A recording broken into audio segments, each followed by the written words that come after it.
Whoa, buddy. Put that thing back in its holster. We haven't gone anywhere. I don't understand. Check out the MichaelDukesShow.com for information on how to get access to the podcast. Welcome to the party, pal.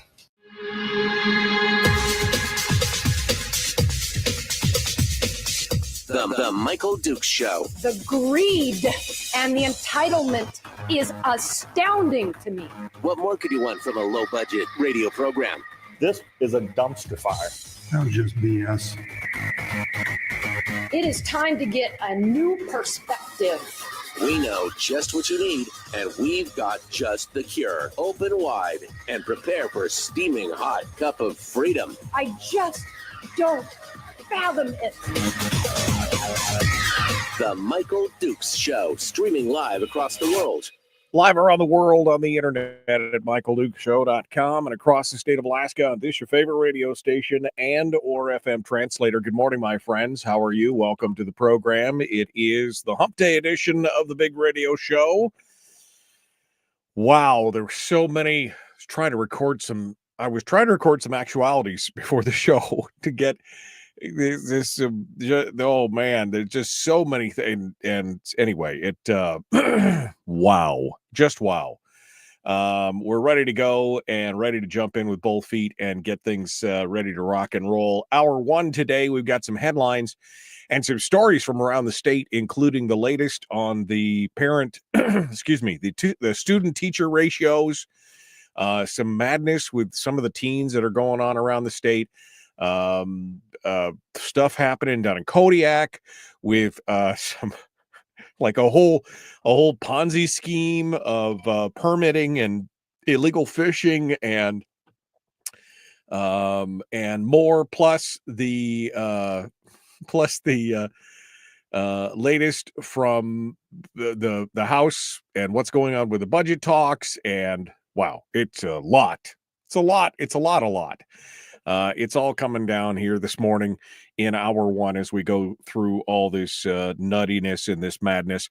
Then in hour two, we're going to be joined by Mike Cronk, who is a senator up there from the interior, who's going to give us his take on what's going on inside the legislature and also his latest push to try and make sure that if by some strange stretch of the imagination the gas line actually does happen, that we guarantee that there is a cutoff to Fairbanks, that there's a spur to Fairbanks so that Fairbanks can have access to the natural gas that would come down off the North Slope. So there's a lot of stuff happening, and it's going to be interesting.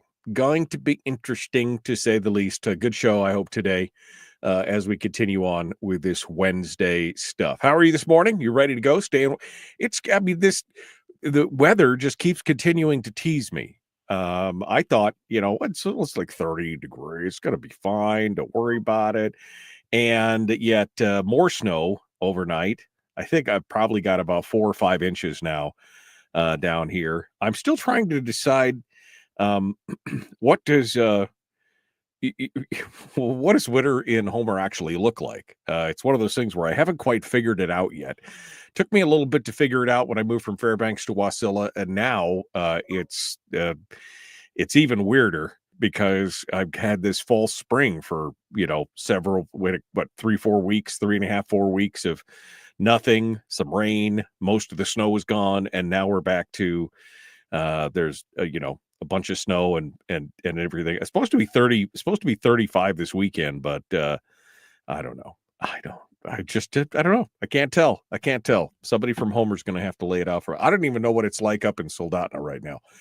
So anyway, it's Wednesday. It's Wednesday, and we're ready to get into it and get things ready to rock and roll. Too soft to plow, says Greg. He does a lot of snow plowing. Too soft to plow. Yeah. Well, we're just going to drive on it. We're just going to make it work. All right. So this morning, it's I just love this. I love the fact that it just seems like the legislature, well, the vast majority of the legislators just suddenly discovered that there's a crisis. Oh, God, there's a crisis. What's going on? What's happened? Where did we had all this money? And I mean, wasn't it just excuse me, wasn't it just a couple of years ago that Natasha von Imhoff was like, we've got so much money, we don't even know where to spend it. And now it's like, why there's a what's happening? Frank in the chat room is quoting Bryce Edgmond because everybody's been doing press majorities and or pressers, including the majority. And Bryce Edgmond in the House has said, we're all in a pickle. It's not just the House majority, it's the House minority, it's the governor, it's the Senate majority, it's the Senate minority. We all own the situation in front of us. Speak for yourself, Jack. I've been warning about... Again, it doesn't feel good to say I told you so when we're all in the middle of it. That's where we're at. We're all in the middle of it.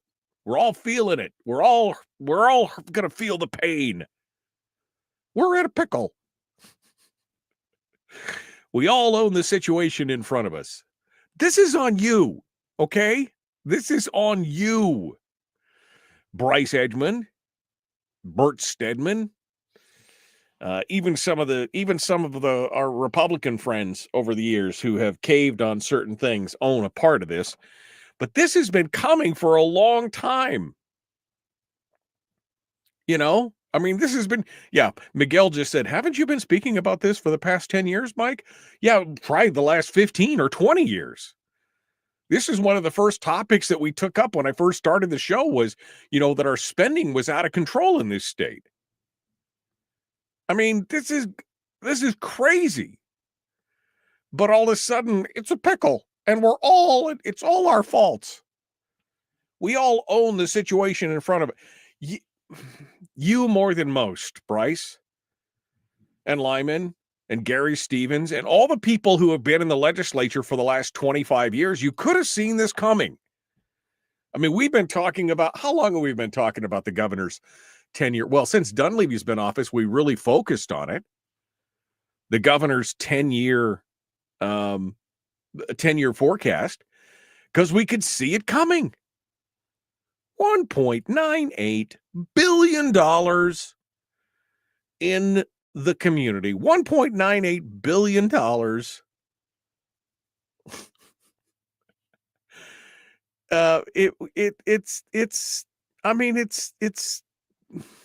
It's crazy. You know, it's absolutely crazy. And then apparently Andy Josephson during the presser, and I was trying to get the audio before we I was trying to get the audio right before we came on air.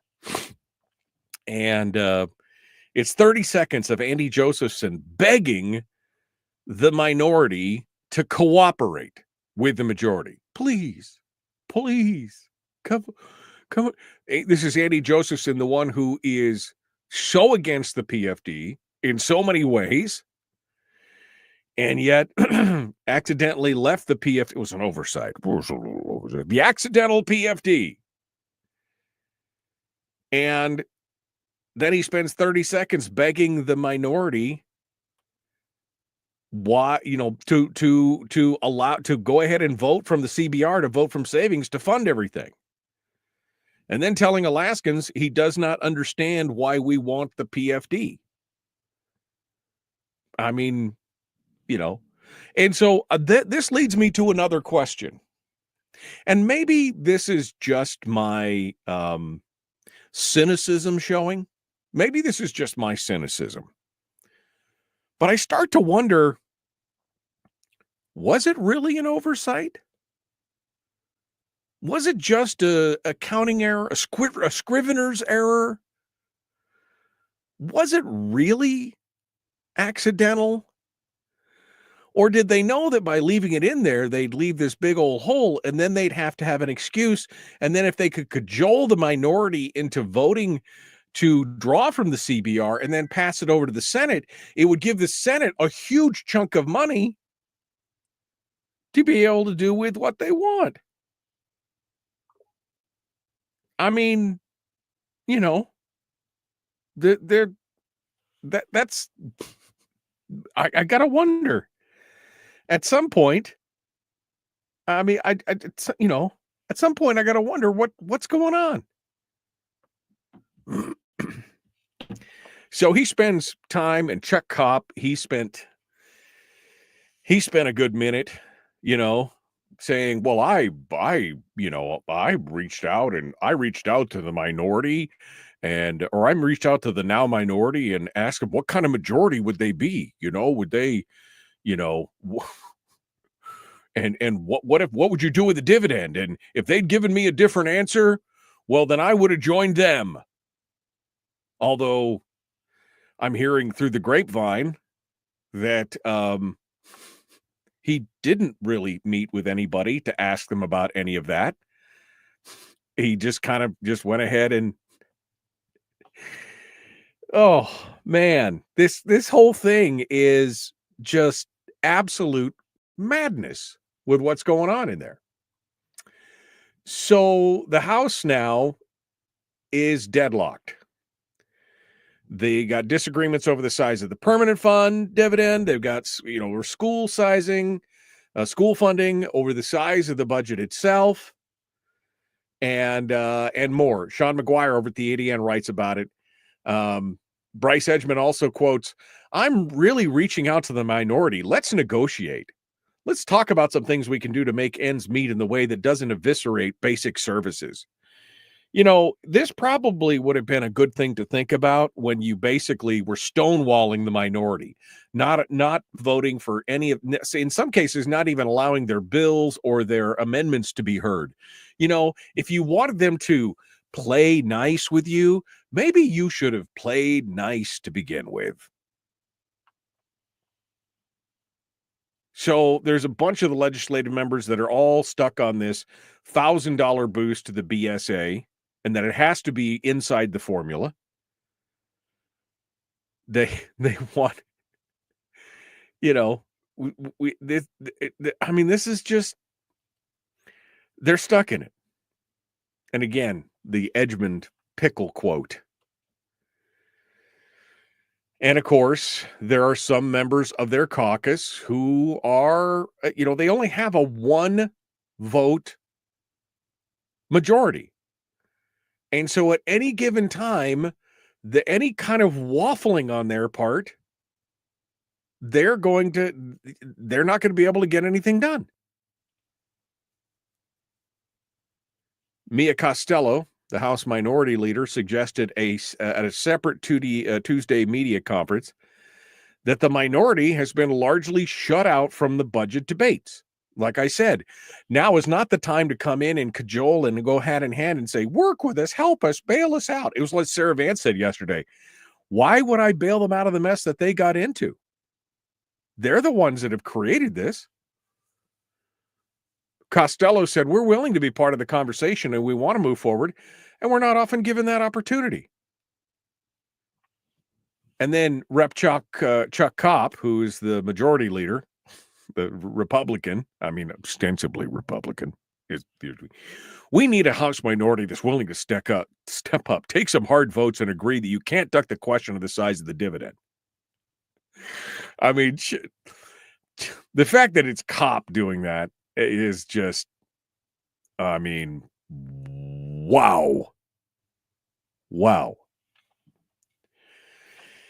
Now, Will Stapp, who we were hoping to have on the program today but was not able to do it, said yesterday that both the statutory PFD and the $1,000 BSA boost would need to be reduced.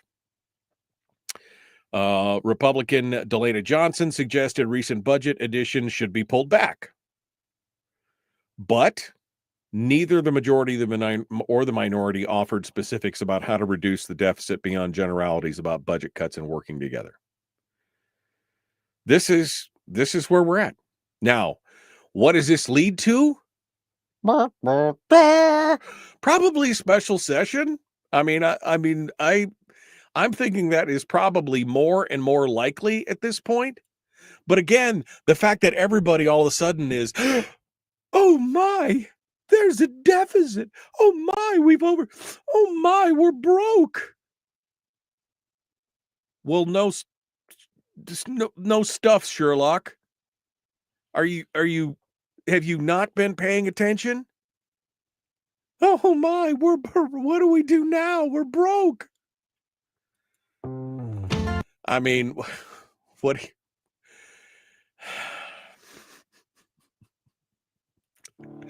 Dude, I am so frustrated over this. This is day 2 of just like, I just, I look at all of you and just go, why did you go full retard? Why? That's where we're at right now. Well, now we made this mess and now you need to come to the table and fix it with us. That was basically the answer. We made this mess, but now we're all responsible for it. We gotta go. The Michael Duke Show, Common Sense, Liberty Based, Free Thinking Radio.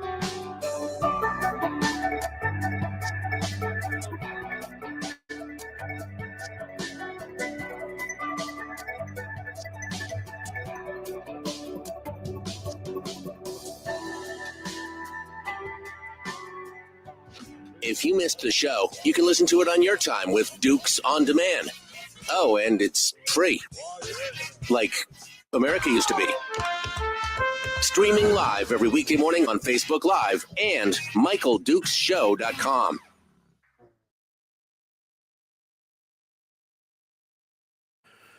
Okay. Kevin says negotiate. Evil laugh. It is what it is. It is what it is. Good morning. Good morning. Good morning. Can you say dumpster fire? Says Greg. You have to listen to this. I don't know what this is, but it's a Facebook link that Kevin's sharing. I can't follow it from this window. Bill said something about MD. Did you lose power? I did not lose power, and I won't lose power because one of the things we have here at the old radio station is a backup generator.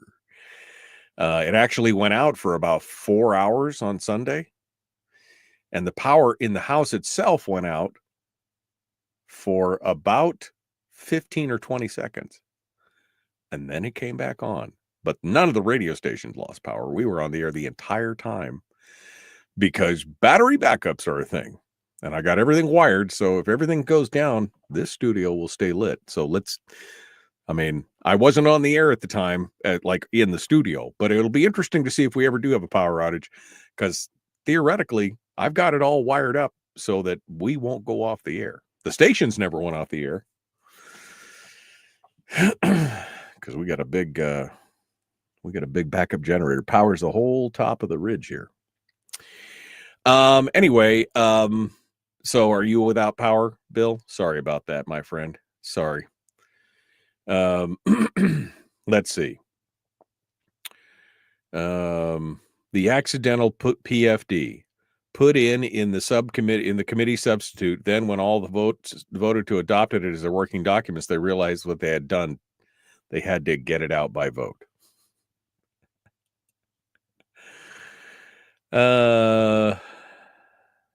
I'm just scrolling through. No coffee for Bill. That's a sin right there. Anyone going to the Dog and Pony show at the Chamber to hear Superintendent Clayton Holland's presentation? No. Now they want the minority help when refusing to answer questions like, how are we going to pay for this? Yeah. No, I'm with it. Let's see. Cyrus has got a block of text here, and we run out of space here. The manipulative career politician bottom feeders routinely make poor decisions on our funding for the future, and here we are in a pickle again. Point of interest to show how bad things are. The Alaska Department of Public Assistance is on the cusp of losing all federal funding because they can't process assistance payments to Alaskans in need of about 36% fulfillment rate, and goes on to talk about that more and more and more. So, yeah. No, I mean, I'm, this is the problem. Anthony said he hates the word, services. He hates the word services. The government using that word implied they're doing something benevolent out of the kindness in their heart. In reality, it should be expense or project to imply it's something the government decided to do of its own volition. Kevin says McGuire didn't use any of what I had to say. Pay the full PFD and use it as a spending cap. That is, that really would be. If you paid the full PFD and then you had all these other leftover things, it would be a spending cap. Okay. All right. I think we're all caught up. I think we're all caught up. We're actually about 60 seconds out. What? And I got this. Where is it? Where is this? I'm looking for here's the Facebook thing with the video. You guys won't be able, I'm just testing something. You guys won't be able to hear this on the stream, but on the podcast you will be. I just want to see if this is the one here. Copy. We're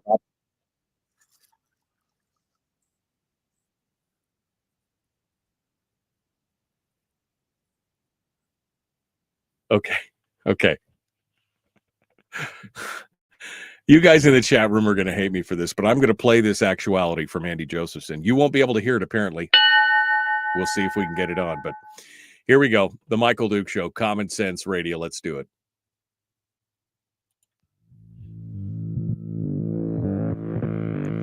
Public enema number one. Oh, wait, sorry. Public enemy number one, which makes more sense. On the other hand, he's a little bit of a pain in the Michael Duke Show. Okay. I was having problems this morning with some of the audio from these event actualities, but I did get this one, and this is Andy Josephson. Just can't understand why people want the PFD. Why would people want a PFD, and why won't the minority work with us?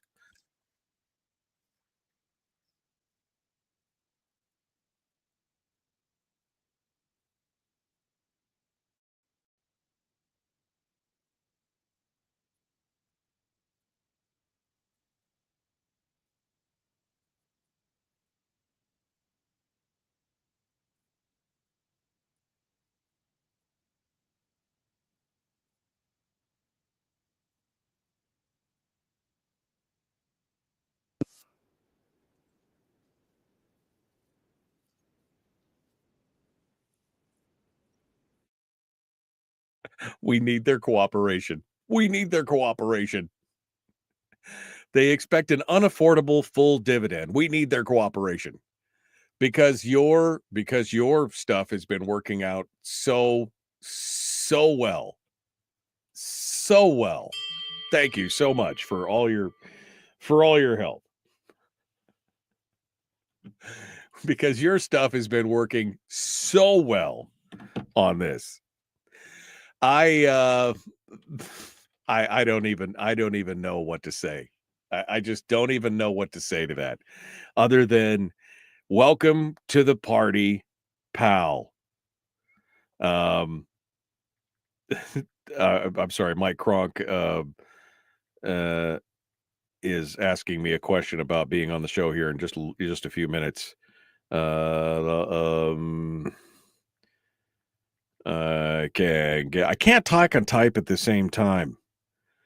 I just can't. It's one of those things. I can multitask in a variety of ways, but when I'm talking, I can't type something completely different from what I'm actually saying, which is a little disappointing. I mean, I'd think of all the talents that, the Lord could bless me with. I would hope that I would wish that he could at least give me the ability to talk about one thing and type something completely different at the same time. But apparently that's not the case. All right. What else we got talking about? Wow, Frank just said something. if MD is serious about running the train off the cliff, because that was what we were talking about on Monday, right? Well, this thing's just going to go off the rails anyway, and we can either drag it out and have nothing left over, no gas left in the tank when it's all over, or we could crash it early, still have some money in the permanent fund, still do. And he says, if they're really serious about running the train off the cliff, then we should not vote for anyone who claims to be conservative next cycle. I think that might be a bridge too far. That might be a bridge too far. That's what we need to do. Oh, man, I'm just shocked.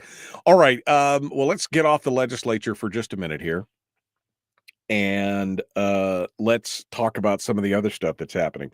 So I just caught this story, and I'm just like, but it couldn't possibly be. It couldn't possibly be. Oh, dang it! I refresh the. I'm sorry. I accidentally refreshed one of my windows and I lost the story. Here we go. Today, after a multi-month investigation, the Alaska Wildlife Troopers charged 69-year-old Duncan Fields, 64-year-old Wallace Fields, 66-year-old Beth Fields, and 67-year-old Leslie Fields, all of Kodiak, along with Fields and Sons, Inc., with multiple criminal charges related to the violation of Alaska law at the Department of Fish and Game. After a multi-month investigation, wildlife troopers charged all those folks with multiple criminal charges related to violation of Alaska law and regulation between 2020 and 2024. In March of last year, troopers received information about suspicious fishing permit activity associated with the Fields family. Further investigation revealed that members of the Fields family were engaging in illegal salmon set net permit transfers, falsely giving permits to employed crew members and later reclaiming them in violation of state law. What? This is like, are they playing like hot potato with the investigators found that from 2020 to 24, everybody named submitted fraudulent permit transfer paperwork, commingled fish harvests, and exceeded legal gear limits, generating approximately, wait for it, $1.17 million in illegal proceeds. They interviewed over 21 crew members, revealing a coordinated scheme involving false statements under penalty of perjury and permit manipulation to defraud the state and the fish buyers. They've been charged with multiple counts of scheme to defraud, theft, perjury, CFEC permit, false statement, and fishery violations. I mean, you just can't make, there's always one bad actor out there. There is always one that I mean, wow. 21 people. How in the world can you keep some kind of conspiracy secret when you've got 21 people who were crew members who are apparently involved or interviewed at this point? Now, at the same time, maybe we should be talking about the trawlers. If if people have got, I'm not excusing them, but if they're resorting to this, maybe we should be, I mean, maybe anyway, I'm not even going to get into it. Not even going to get into it at this point. But yeah, that's some crazy stuff. What else? Oh, and then there's this story. So I heard about this on Facebook and I thought, well, this can't possibly be true. And this is before it was being reported by both the ADN and KTUU. Okay. And there was a report that apparently there was a viral TikTok showing that during a screening of the Minecraft movie last week at the Valley Cinema, that there was a disruption, that there was a bad influence and just some badness happened, and that the Wasilla police were called. Now, if you'll recall, things are a little edgy when it comes to the Valley Cinema because last year a teenager got stabbed and died as a result of that stabbing last year. And so anytime you hear something about, something bad happening out there, you're a little leery about what's going on. Turns out it was true. There was actually a TikTok that has over 4.4 million views. And it is teenagers behaving badly, my friends. Teenagers without parents. Now, look, I loved living in the Matsu. I did. It was a great place. I really enjoyed it. And I liked the people. But obviously, there's a whole cadre of people out there who aren't teaching their kids crap. Because I will tell you right now, I mean, I would be putting my kids in a barrel and feeding them through the bunghole for the next 5 years if they acted this way. Not literally.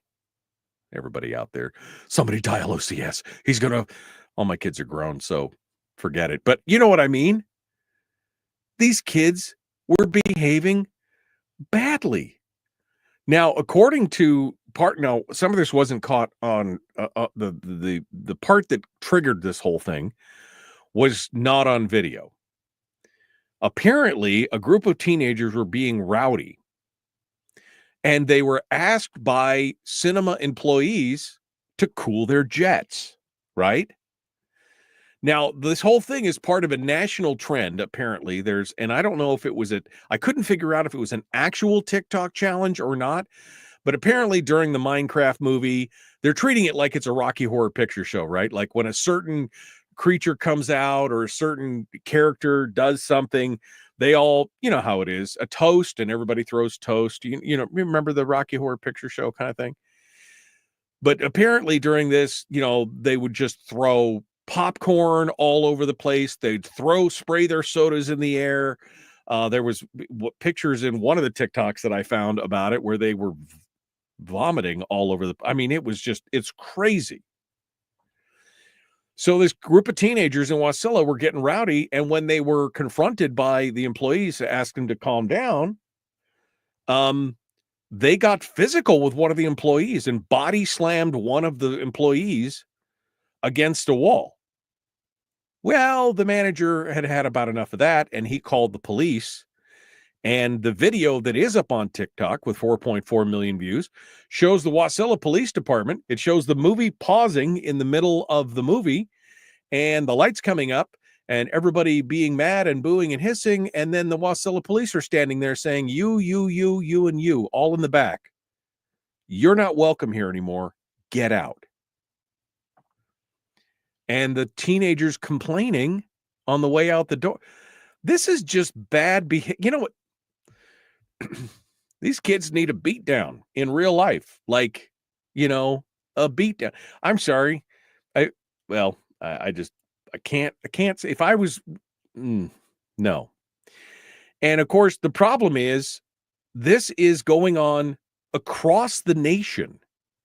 This is not, even if it was a national problem, I would think, well, Alaskans wouldn't do that. But no, apparently we're on the bleeding edge forefront of this kind of stuff. But this is going on across the country. Reports have surfaced across the country, in Canada and in the UK.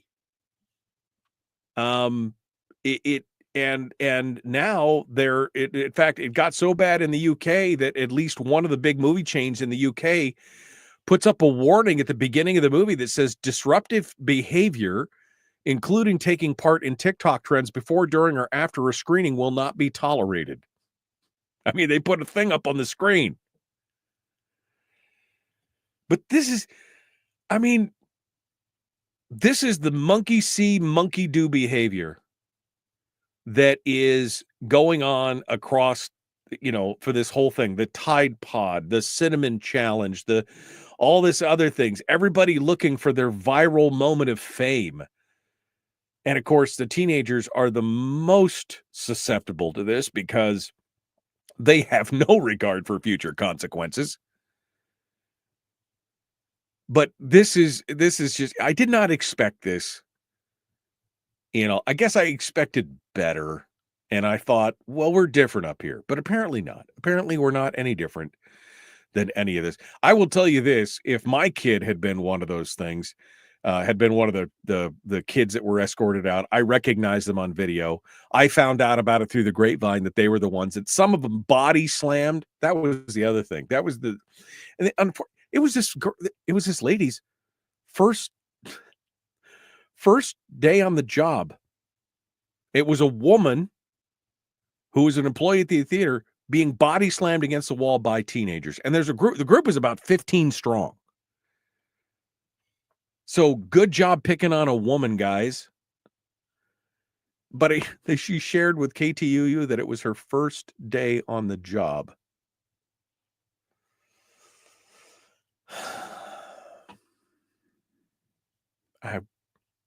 We're doomed. Doomed. Doomed. All right, we got to go. We'll continue here. The Michael Duke Show, common sense, liberty-based, free thinking radio. Back with more in just a moment. Up next, we're going to talk about student-teacher ratios. That's all ahead on the Michael Duke Show, common sense, liberty-based, free thinking radio.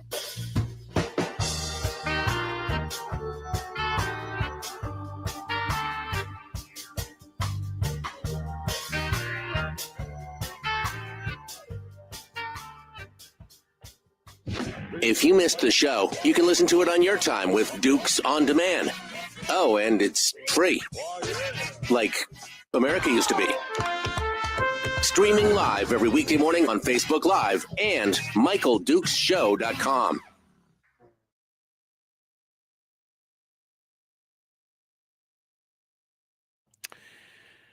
Okay. Kevin says there might be more to that Fields thing. He was talking about the Kodiak deal. Yeah, I agree. There's probably more to it. It caught my eye this morning. My question is, why are we paying more attention to the trawler thing on top of everything else? Maybe we'd have an abundance of fish and people wouldn't be felt like they were forced to do things like that with the permits and all the other kind of stuff. Maybe we should, I don't know. It just seemed, yeah. Unemployed, fatherless behavior. Yeah, that's my decoy voice friend right there, saying it right there. Where are the parents? Where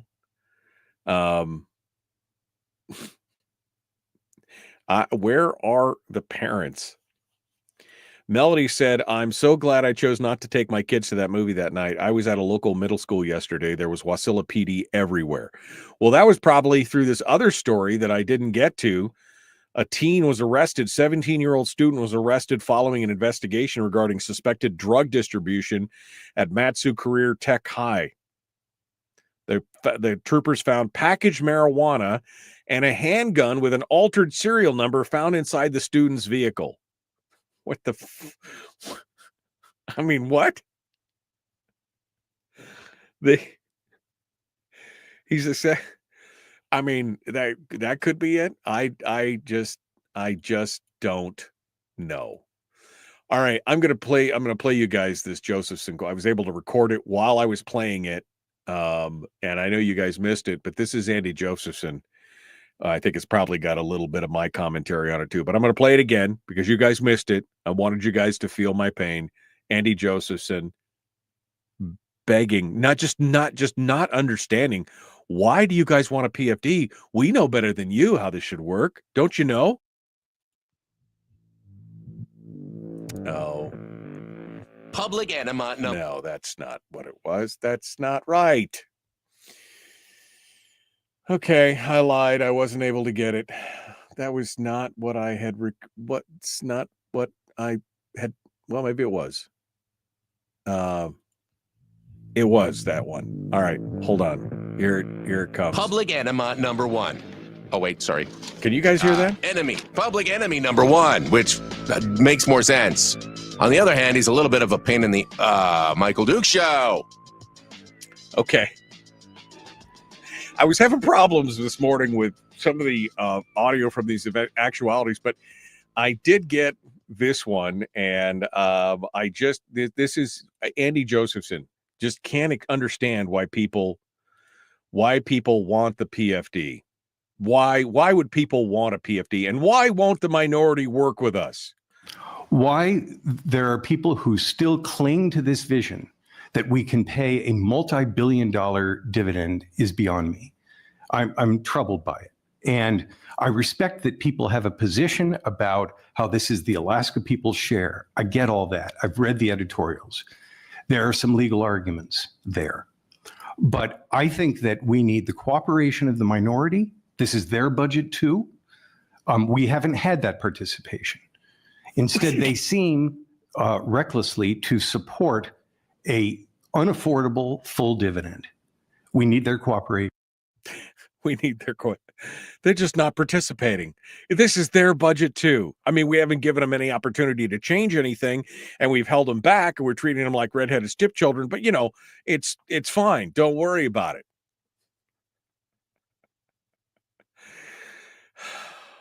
Oh my God, this whole thing. Dwayne says, Michael says, the reason the fishing is getting stopped is the trawlers decimated our resources. Teresa said that disgruntled crew members can be formidable. I never said that these guys were actually guilty. I just threw the story out there because it caught my attention. I thought it was interesting. Teresa said, when we accidentally forgot to get the sign up on time above our bush country commercial set net, the law enforcement almost did a SWAT on us. Like they almost sent a SWAT team out or something. I mean, yeah, okay. It's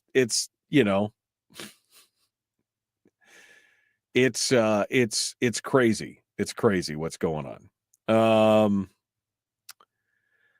Greg asks, hazard pay for theater workers? Yeah.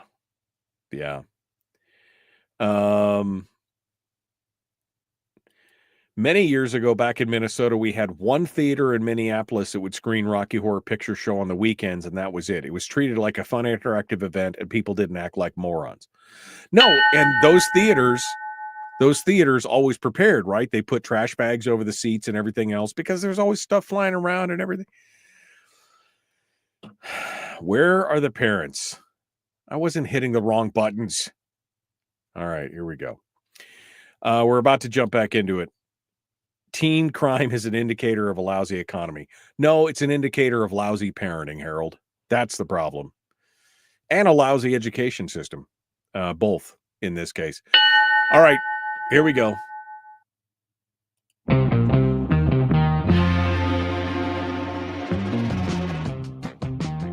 The Michael Duke Show. Seriously humorous with a pinch of intellect. Sorry. That is humorous. Here's Michael Dukes. Okay. Let's continue on here this morning. Sorry. I got sidetracked during the break. I was replaying that Andy Josephson commentary for the chat room. And I was like, what is actually the Josephson? I mean, that guy is, the audacity of, I don't understand why you guys would want a PFD. We're perfectly capable of spending your money. I don't know why you would want it. And in the minority, it's your budget too. I mean, we didn't let you do anything with it, but we're just, anyway, let's move on to the final topic for today, for this hour. And the final topic for this hour is lies. The lies of the education industry. You've heard it. I know you have. You've heard the testimony of the teachers. We're so overwhelmed. We've got so many students. We've got so many students that we don't have enough desks in the classroom. It's like Mogadishu in here. We've heard it, right? I mean, you've heard it. I've heard it. Right? I mean, this is what we've been hearing. We've been hearing how bad it is and how it's only going to get worse. they'll have 40 students per. It's going to be horrible. We've heard about it. Now, there are classes that have higher student counts, but that's definitely the exception and not the rule.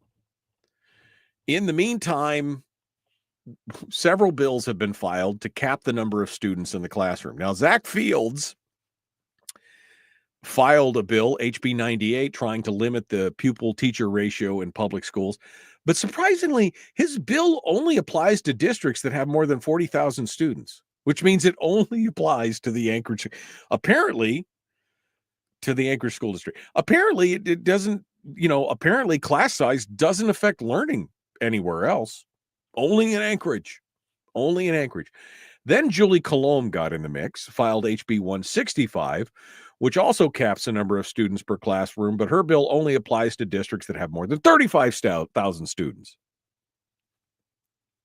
Fields signed on to her bill as well, because, But what does the data really say? Well, David Boyle, who is a friend of the show and an education advocate, and now writes pretty regularly for Must Read Alaska, has got an article up talking about it. And he gets into the numbers. He says the data is very, very, very, very interesting. This data is very, very interesting. The Department of Education and Early Development submitted its annual progress report. And as required by the report, it contains the PTRs, the pupil-teacher ratio for all the K through 12 schools. So they get to the overview, the big numbers. They overhead the 10,000-foot view in Anchorage. The pupil-teacher ratio is 17.95 to 1. In Anchorage, it's 19.10. In the Mat-Su, it's 18.89. In Juneau, it's 16.46. Down here on the Kenai, it's 15.92 to 1. Now, granted, those are the averages across the entire district. Some will have more, some will have less, but the average gives you kind of the bird's eye view of all this thing. But see, then David goes down and he drills down further into this. And he drills down into some of the class sizes. In Anchorage, Aquarian Charter has 17.6. Alaska Native Cultural Center has 13 per teacher. Bartlett High, 20.16 per teacher. Clark Middle School, 16.44. Eagle Academy, 15.83. Except for Anchorage's correspondence, all the schools have a parent-teacher ratio of less than 23 students per teacher. In Fairbanks, Anderson Elementary, 19.21. Denali Elementary, 16.82. Lathrop High School, 18.53. My old alma mater. West Valley High School, 18.57. North Pole Middle School, 15.88. All the schools have a PTR ratio of less than 21 students per teacher. And down in the Kenai, where all we're hearing about, in fact, they talked about this the other day, didn't they? Oh, this is going to classroom sizes, and it's going to be horrific, and we're broke. Aurora Borealis Charter School, 16.2. Homer Middle School, 13.8. Kenai Central High, 18.1. Seward High, 16.01. Soldotna Elementary, 12.2 to 1. Skyview, 14.1. Sterling Elementary, 11 to 1. The Mat-Su had some of the highest. The Mat-Su was Colony High had 20.6. Colony Middle School, 22.26. Wasilla Middle, 18.47. Palmer Middle, 18.29. And guys. This is not what we're hearing. We're hearing about classrooms overflowing with students, and some of them don't even have desks or shoes. They have no shoes. And we had to feed them from the toilet water, the back of the bowl, the back of the tank, because they didn't Nobody packed a lunch for them. So we didn't you hear about this?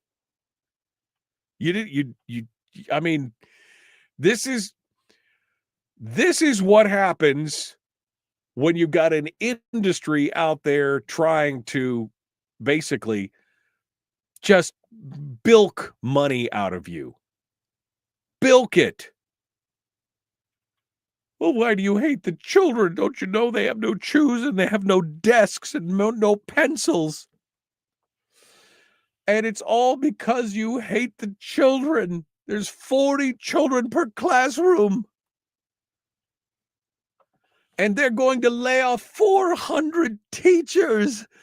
No, actually, there's 320 vacant positions, but we're not going to tell you that they're vacant. But they're going to lay off 400 positions. I mean, this is what's going on.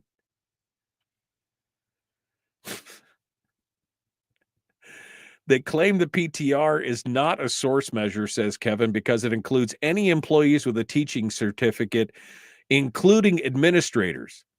Well, if that's the case, put the administrators in the classroom.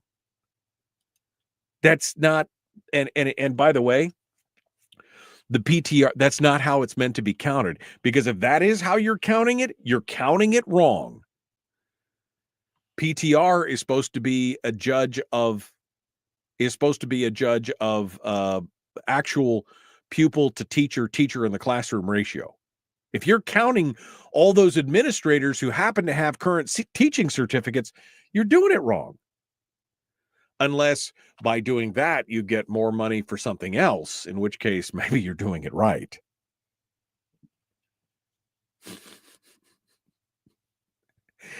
I mean, that's what they're doing. They're just milking us, folks. They're telling us exactly what, just, no shoes on these kids' feet, and now no desks. They have to stand on the cold floor with no shoes and no desks. I mean, that's what we're hearing.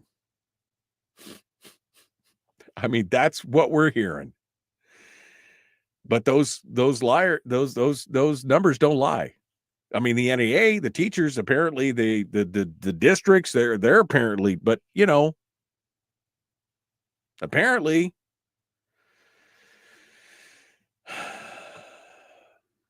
what are you going to do? I don't know. But we'll find out more in hour 2. The Michael Duke Show. Common Sense Radio.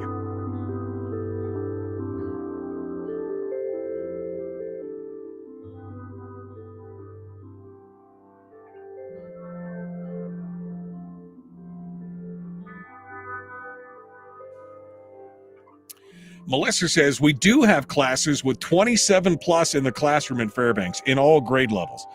Well, and so again, those were averages, Melissa. But you tell me, is that the exception or is it the rule? Because again, according to the numbers here, Anderson Elementary at 19.21, Denali at 16.8, Lathrop at 18.5, West Valley 18.5, North Pole Middle 15.8, Ryan Middle 16.3. So tell me, is it the exception of the rule, or are they counting all the administrators in these PTRs that they're submitting to the state? Because I would argue at that point, if this is what's happening, and the numbers that are being reported to the state are artificially low because they're including all these administrators, I would argue that they are counting it wrong. Pupil-teacher ratios are supposed to be students to the teachers in their actual classrooms. That's what the average person would see when they look at this. They would be like, oh, okay, pupil-teacher ratio. Okay, I see. How many students in each class compared to a teacher? But if they're including guidance counselors and junior whatever and vice prince whatever that happen to have a teaching certificate and they're counting them in the numbers, then I would argue they are doing it wrong.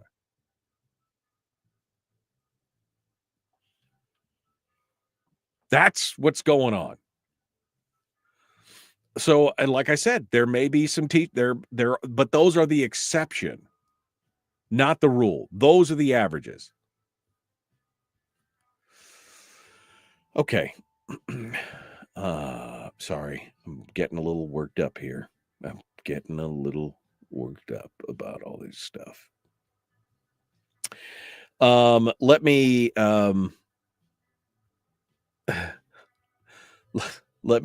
check out things. I see that Mike Cronk is he's in the green room. So let's bring him on board and just check his audio and everything before we get going on too far. We're not going to get into it with him quite yet, because we're going to rejoin the show here in about 3.5 minutes. But let's do the sound check. I've had so many interesting problems this morning. I think a sound check is probably in order. Good morning, my friend. How are you? I'm doing good, Michael. How about yourself? You know, it's Wednesday, and I just I'm It's one of those Wednesdays. Well, you know, this whole thing, and I apologize, but I am agitated by this whole thing, because this is all we've heard out of, and I know you're you're a former teacher and involved in this whole process, but all I hear is how our kids are being mistreated. They're going to die in the streets. They don't have shoes. They don't have desks. They don't have pencils. They're going to eat the paper on the wall because they're so hungry, and we haven't taken care of them. And yet when we find out the true numbers, you know, and it's the thing about, we're going to lay off 400 teachers. What they don't tell you is 320 of those positions are unfilled. And so, you know, we're only laying off a fraction of that, but they'll tell you the number like it's God's own truth. I mean, I just get so sick and tired of the deception and the lies and the manipulation of the public. That's what it is. It's a manipulation of the public and of the narrative that is a half truth that they can go back later and say, well, we know it. We're just telling. I mean, they know that they're manipulating people. That's what kills me. Welcome to politics. Yeah. But it doesn't. I don't have to be happy about it. Not at all. I think it's, quite honestly, I think it's bullshit. I think the whole thing is total and complete and utter BS. That anybody would look you in the eye and say something like that, they need to be punched in the throat. Sorry, that's just I said it out loud, because that is just a manipulation of the public to then try and bilk those public funds out of people by telling those lies. It may just be politics, but it's a whole thing. Anyway, hi, Mike. Welcome to Wednesday, baby. Buckle up. It's going to be fun. Are you ready? I'm ready. Okay. All right. I'm going to pull you back into the green room so I don't say anything else inappropriate.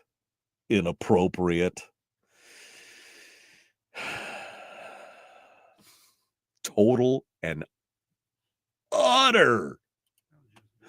That's what it is. It's just total and utter. That was just BS. All right. I mean, how these people can look in the camera, look in the eye, and say these things, knowing that they're not, if not absolutely false, they are outright misleading. That's the thing.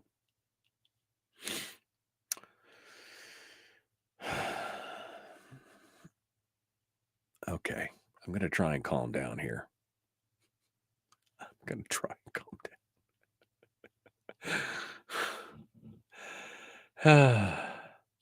Those people, thank you, Anthony. Those people are called sociopaths, MD. You're right.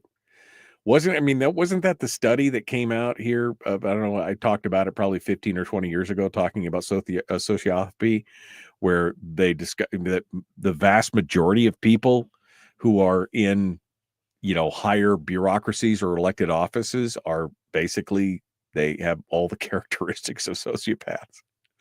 Narcissism, you know, narcissistic self-interest, and, you know, they don't care. They'll tell you whatever they want to hear. And Sourdough Steel just says schools using children as propaganda meat shields. You want to know why those kids at the Wasilla were acting the way they're? Part of it is the schools. Part of it is their parents. That's the whole deal. Okay. We got to go. Don't go anywhere. The Michael Duke Show. Common Sense Radio.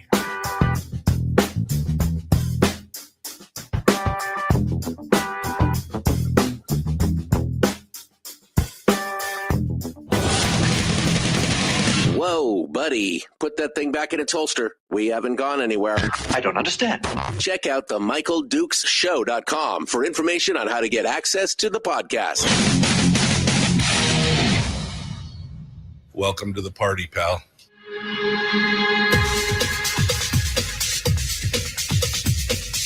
The Michael Dukes Show. The greed and the entitlement is astounding to me. What more could you want from a low-budget radio program? This is a dumpster fire. That's just BS. It is time to get a new perspective. We know just what you need, and we've got just the cure. Open wide and prepare for a steaming hot cup of freedom. I just don't fathom it. The Michael Dukes Show, streaming live across the world. Live around the world on the internet at michaeldukeshow.com and across the state of Alaska on this, your favorite radio station and or FM translator. Good morning and welcome to the program, hour 2 of the big radio show. And I got so wound up in hour 1, I'm still agitated. I'm trying to calm down though, because we've got a guest for hour 2. And I don't want to go sideways and blow a gasket on something else. So let's Grasfruba, right? We're pulling it together here. We're ready to go. We're still going to talk about state business, which always has the tendency to send me over the edge anyway. But this morning we're going to discuss it with State Senator Mike Cronk. He joins us this morning. We're going to get a full rundown of what's going on with the budget and more. We're going to start off, though, with a latest piece he's been pushing for if the LNG line does actually appear, which, I mean, who knows at this point. If it actually does appear, and I just saw him roll his eyes, if it actually does appear, he is fighting to get a spur line, a takeoff point from the gas line coming down to, I guess, Nikiski or wherever, or Matsu, wherever it's supposed to end up at, going out to Fairbanks so that Fairbanks can have access to the gas as well. Let's bring on Mike Cronk onto the program to discuss it and see what he has to say about that and other things this morning. Good morning, Senator. How are you? I'm doing good, Michael. How about yourself? Good. You enter at your own risk this morning, my friend. I just want to throw that out there and tell you that warning, this show should come.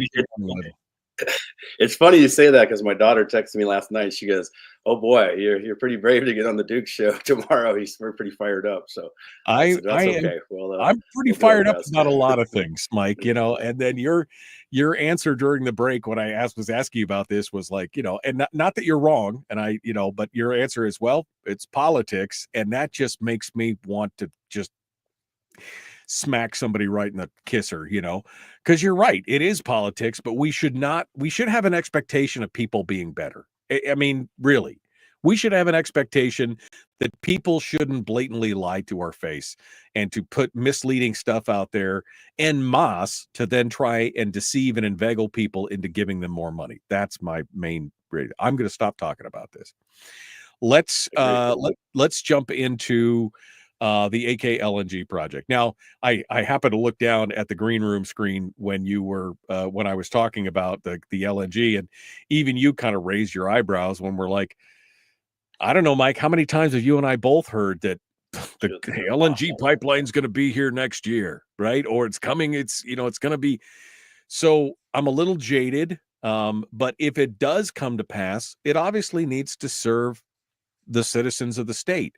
Fairbanks, although your press release said it's the second largest, I guess it's the second largest commute. No, it's the third, but it's okay. But whatever it is, it's huge compared to most other places in the state. And it needs, Fairbanks spends 10% of its income on energy compared to 3% of what the average is across the country. The average community will spend 3% of its overall GDP or income on energy, and Fairbanks spends 10%. I mean, it's one of the reasons why I moved out of Fairbanks. I saved $5,000 in like the first year just on utility payments alone when I moved down to the Matsu. So I understand that. So walk us through this. What is the possibility, you think, of the actual LNG line working or coming or happening? And then what have you done to try and guarantee this takeoff into Fairbanks? Yeah, thank you, Mike. Well, I mean, I would say, just trying to listen to all the conversations, and we actually had a conversation with the governor last week about this. And, again, I don't want to say anything that we've heard before, but we are literally closer to this happening in reality than we've ever been. So I guess, fingers crossed there. But you realize that myself and Rep Stapp both have put this, the spur line off to Fairbanks just to highlight it and make sure that if this does get built, Fairbanks is not left out of the equation. As we have some of the highest energy costs in an urban area in Alaska. So that's kind of our message there is to make sure that this cannot be built without a spur line being built. Well, again, because it's ultra important. I mean, right now we're basically the only gas that Fairbanks is getting it's getting trucked in, right? I mean, it's still. They are bringing some gas, but the gas is not at the same level. Basically, they're pricing the natural gas at just under what it costs for heating oil because of the cost of trucking and everything. And so there is no cheap, affordable energy in the interior. There's also, of course, the problem with the air quality and everything else. And there's knock-on effects of burning wood and doing all these other things. If they had cheap, affordable energy, if my heating bill, and just as an example, my heating bill went from, well, at minimum several $100s a month in the winter. At one point that winter before we moved away, my heating bill 1 month when it was 60 below or colder for more than 3 weeks at my house, my heating bill was $1,400 just for heating fuel. And it went down to $200 down in the Matsu. Just think of the money that would be freed up in the community and maybe the economic growth that could happen on something like that. Now, you have to get the gas there and you have to get it there in an economical fashion, but it would be a tremendous boost to the economy of the interior.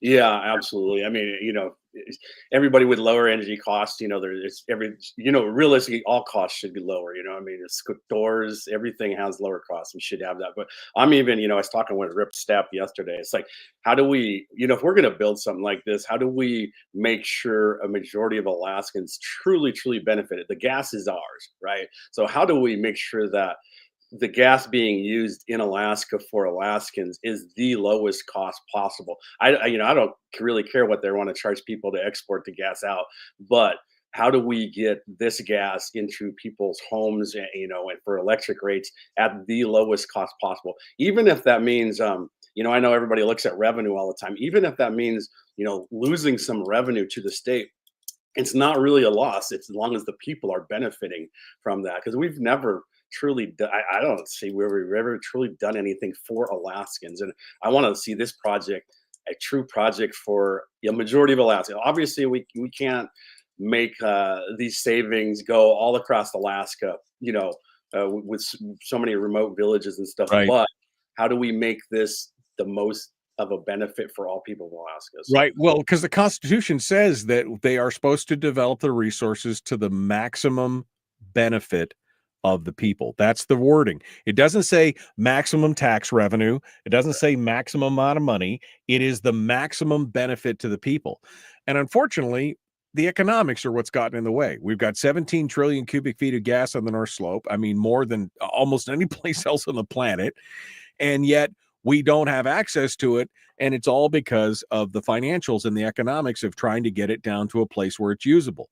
And you're right. Maybe if we got it, if it took removing royalty or it took removing, maybe that's an option so that we can have access to our own resource in that regard. But the bottom line is we've got to find a way to get the major pipe built. That's the major investment. Now you're in the legislature. Maybe you're a little more high level, a little more plugged in than I am. Are you hearing anything? I mean, we're hearing all this chirp, Glenn Farn and this and the president and national security and everything else. And we're hearing a lot of lip service now, Taiwan and South Korea there, but it's all just, something on paper that says, yes, we'd love to buy your gas.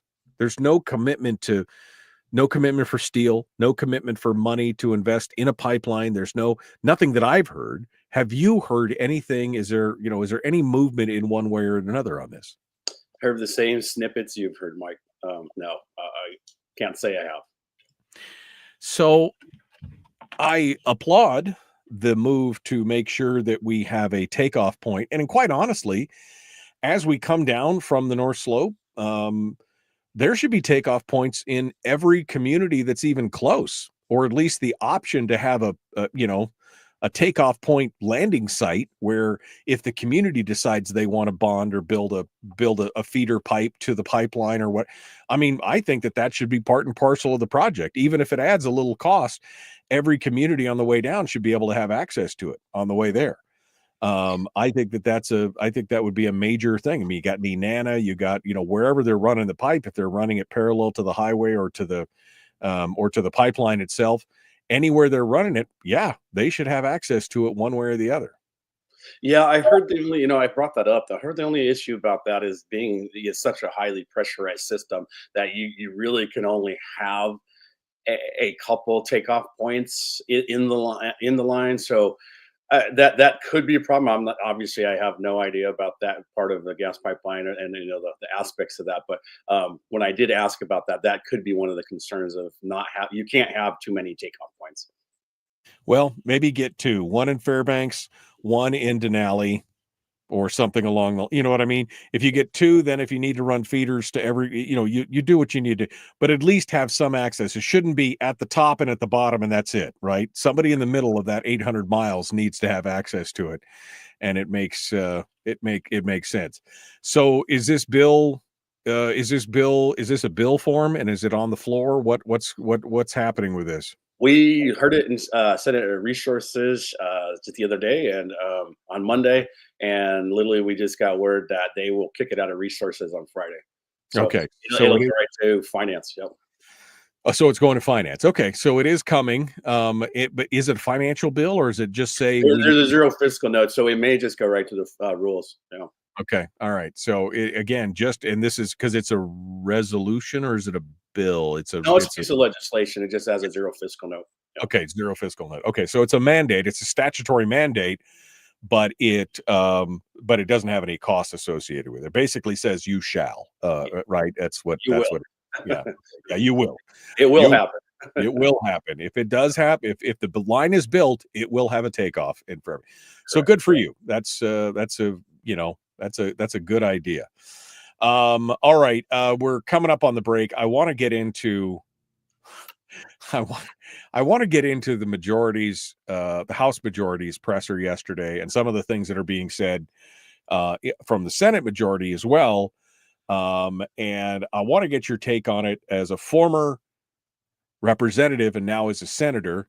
I want to get your take on that and where you think we're going. Mike Cronk, Senator Mike Cronk is our guest. We're going to continue with him here in just a second. And we're going to talk about the budget, the PFD, the school funding, and more. We'll be back right after this. Back in just a moment.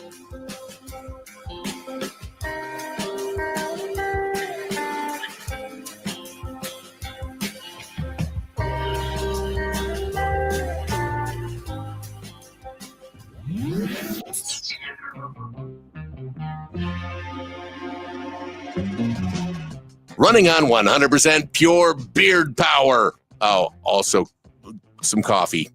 We dip our beard in coffee. Ha, nice beard. The Michael Duke Show.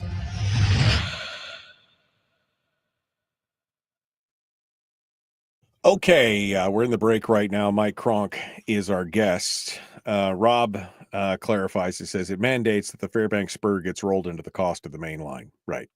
There's no additional fiscal note to it. It's just saying it shall be part of the plan when it's all said and done.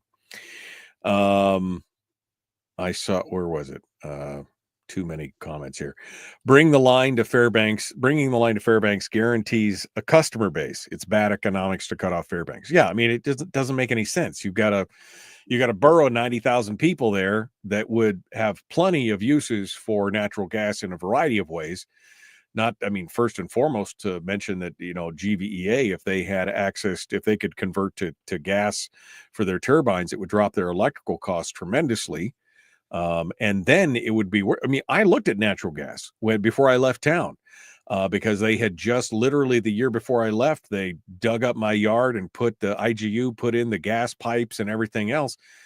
But the cost difference, it would take me a decade to pay off the conversion cost to move from heating oil to natural gas.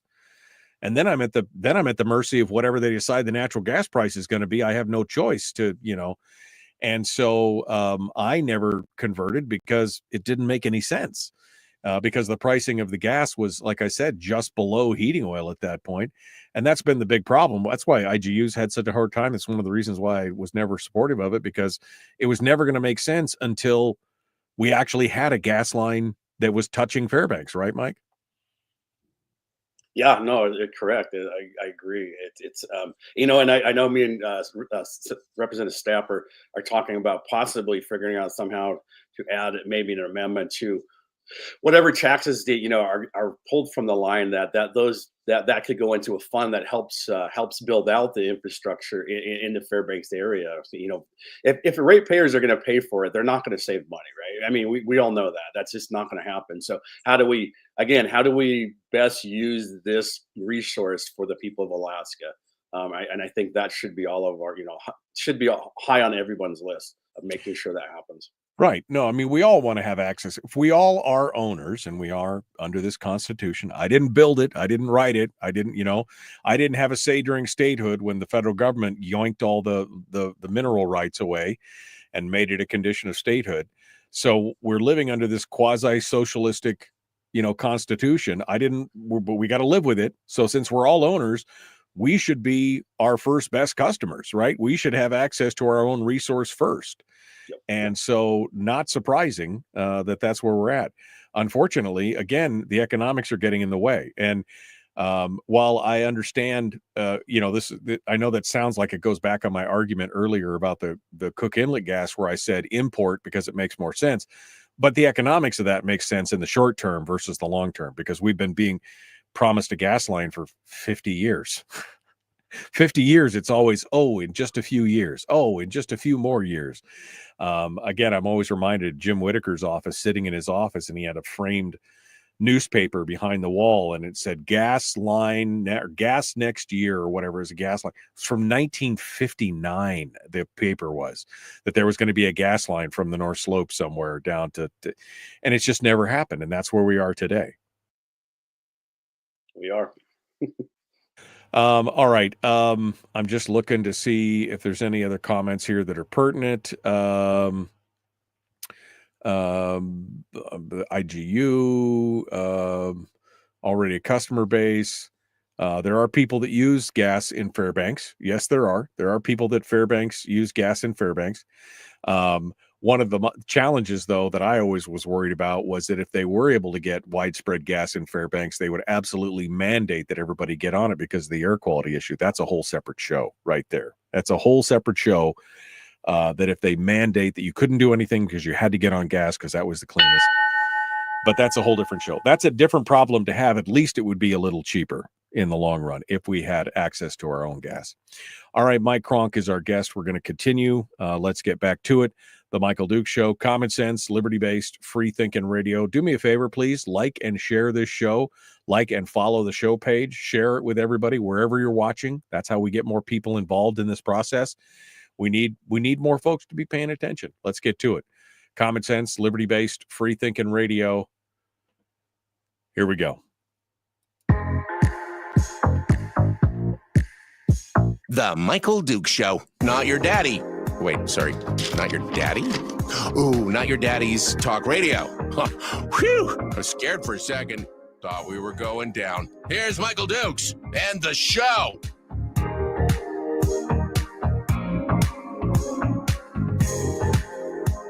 All right.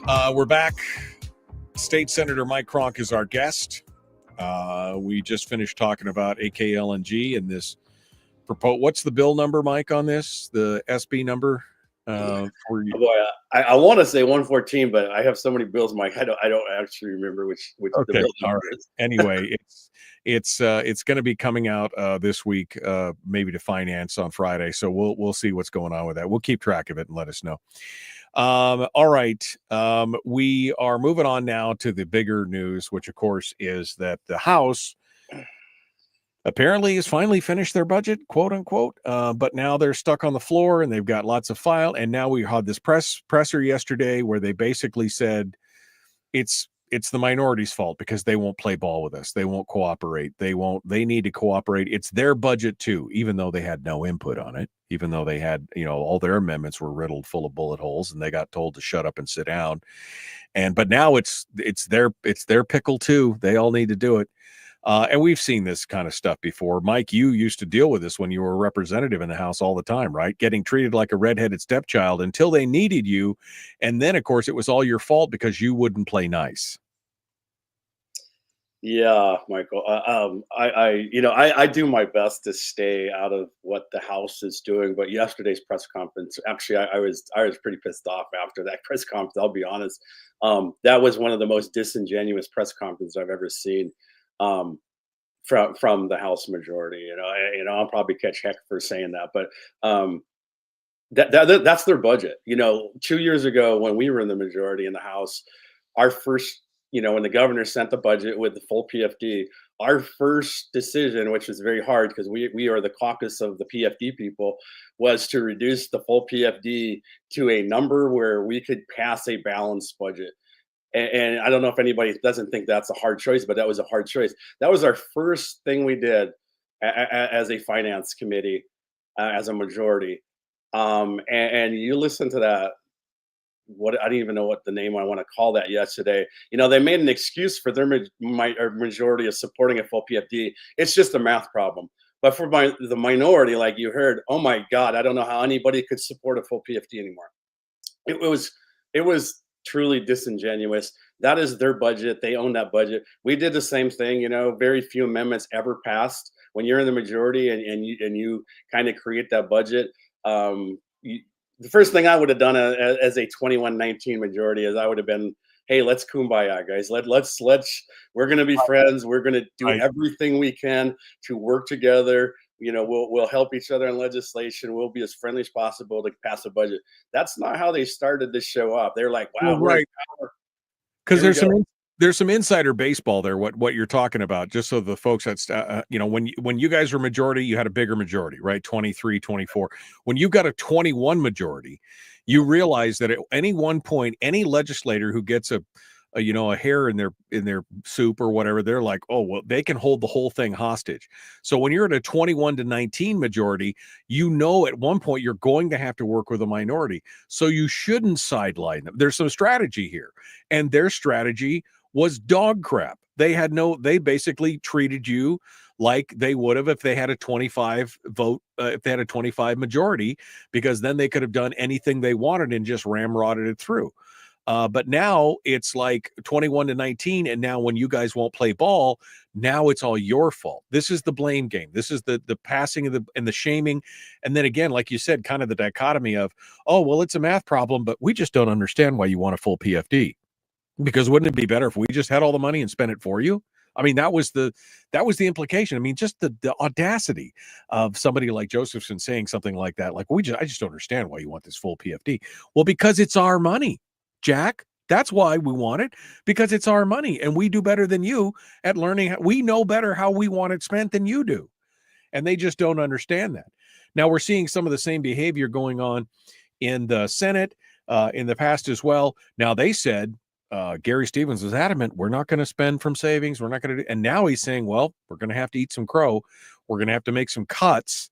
We're going to have to do some of these other things that they said they absolutely were not going to do.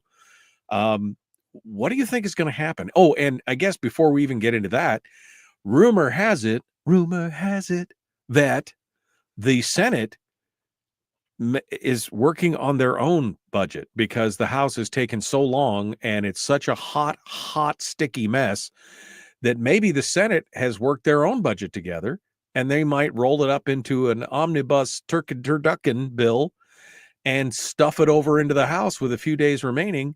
Are you hearing? I know you're in the minority. I know you can't speak for anybody, but you got your ear to the wall there. Are you hearing anything? Tell me what you're hearing. Mike, there's lots of rumors. Obviously, this whole building is full of rumors. I, boy, could it happen? Yeah, I don't know if it's going to happen. I think the optics of the last time that happened, when they pretty much gave us the budget. When I was in the House, the Senate gave the budget. Here you go, take it or leave it thing. I don't think they want those optics again. I think they do want to do it the right way. For the most part, the Senate majority, especially on finance, has been very open and willing to work with myself and Kaufman, Senator Kaufman, together, because I would assume they know they're going to need some of our votes somewhere.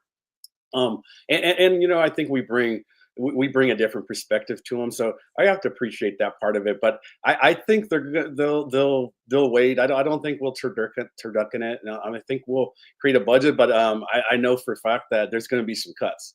We're gonna get to work here pretty soon, and there are going to be some cuts, and obviously all cuts hurt somebody, but Right. we got to get back down to funding what government's supposed to fund. And trying to live within our means, like you've always said. And I want to kind of make a joke. I say, hey, it's all about resource development, but it's not about that. my daughter said, make sure I crack that joke with you today. You're playing today. You want to see me go stratospheric. But my thing is, we have all these possible taxes on the table. Everybody wants a tax here, tax there, and I'm absolutely not supporting any of them, because all those taxes are pre-spent money already, right? Without a fiscal plan in place. And I said, we need a constitutional spending cap. The POMV draw is not a spending cap. We need parameters. And that's one of the things our school districts and other people have came in and said, how do we help you? I said, you help us get a fiscal plan. If you want us to help you, let's get a fiscal plan in place where our numbers all fit in this group of numbers, and then we can work from there. They were pretty receptive to that. But this fool's game of building a budget on oil prices up and down is so frustrating. Let's go back to your joke, because I think it is the funny thing. I mean, what I've said is, and probably why your daughter was like, "Oh, Dad, you got to say this," is because I said I'm tired of, because there's been several Republicans on this program who've said, well, the answer is more resource development and more resource revenues. But it doesn't fix the problem, Mike. The problem, you've been in the legislature long enough. Is it a spending problem, or is it really a revenue problem? I mean, to me, this has been a spending problem for so long, it's actually created the revenue problem. And if we generate more revenues, they're just going to spend it anyway. I mean, with the spending, the velocity of the spending will remain the same, regardless of what revenues we put in there. Whether they just don't seem to think that there is a problem at all. I mean, up until this year, I mean, like I said, all of a sudden, many of the legislators look at the camera and gasp and go, "Oh my gosh, we're in a crisis. We're broke." Have you not been looking at the numbers for the last 5-6 years? I mean, was it a shock to you that we're broke, Mike? No. I think I think part of the resource development thing is we have President Trump in office right now, and we know that's a big push to get that, obviously. But we know for the most part, most research development is years out, right? But I mean, I'm with you, and I think everybody that says resource development that I know of is in the same boat. We have to have parameters in place. Doesn't matter what resources we develop, because it's going to get spent. It's already pre-spent in somebody's mind. We're going to spend this money. We are in trouble as a state, because I mean, as well as I do, how do we ever fix anything that we have in the state? The deferred maintenance list is off the charts. We're going to have to build new schools. Where do we pay for it all? There's no vision for the next 20 years of paying for things that we are required to pay for. And that means you have to have a spending cap in place. That means you have to have some money set aside to actually be able to take care of these things. But we got no vision. And it's just, hey, let's do this next year, and let's do this next year, and let's do this next year. It's very frustrating to do that. So You're literally trying to make blood shoot out of my eyes by mentioning deferred maintenance at the same time that we talk about research. Because again, I don't know if people have heard this number before. $10 billion in deferred maintenance in this state on state facilities. 10 bill, and that can be laid back directly at the feet of the legislatures and the bureaucracies and the departments for deciding that some other project, some other thing needed that money more than fixing the roof or doing the whatever or doing the hot fixes on some structure, building, facility, whatever. They decided that the money was better spent on some other widget or program. $10 billion in deferred maintenance in this state on top of everything else. That's a whole nother show, Mike. Another show. But you're right. You're right. And this is the thing. This is Parkinson's principle for government. You know, Parkinson's principle says that work will fill up, will grow to fill all available time or whatever. Parkinson's principles for government is that basically spending will grow to take every available dollar. We have no fiscal discipline in this state.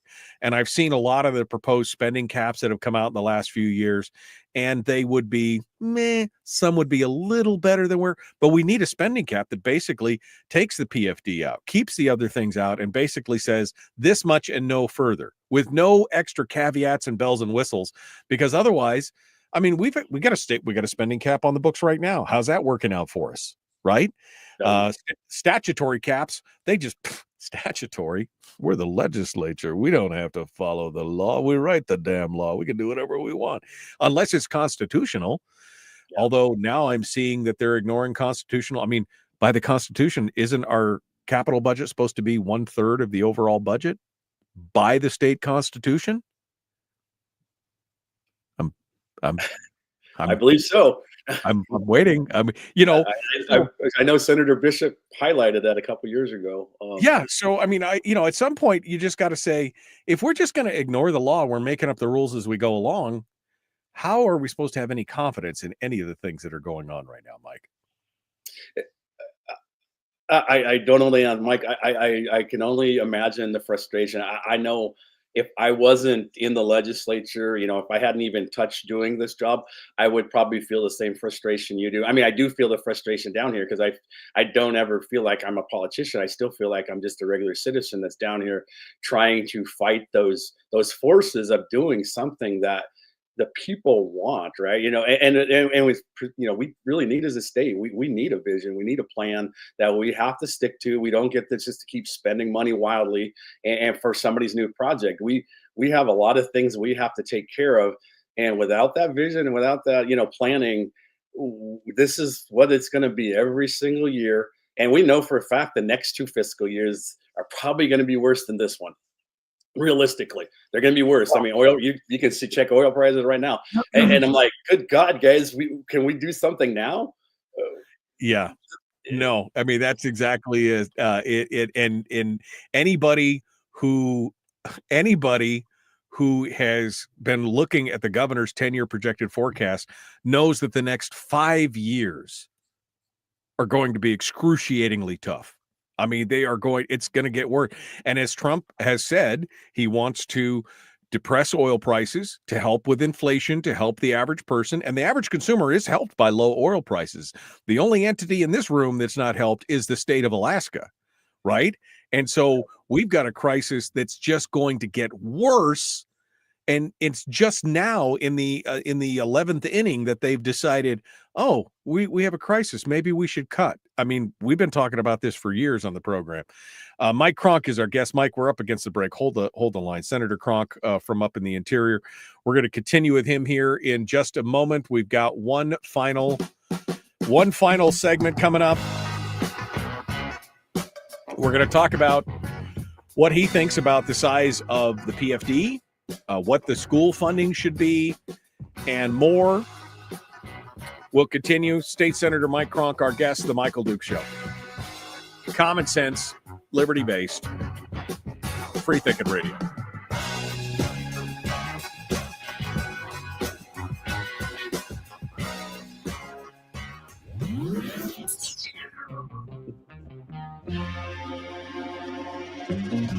listened to by more staffers in Juneau than any other show because their bosses told them to. And after what they just heard, oh man, they're going to be pissed. You're a bad, bad man. The Michael Dukes Show.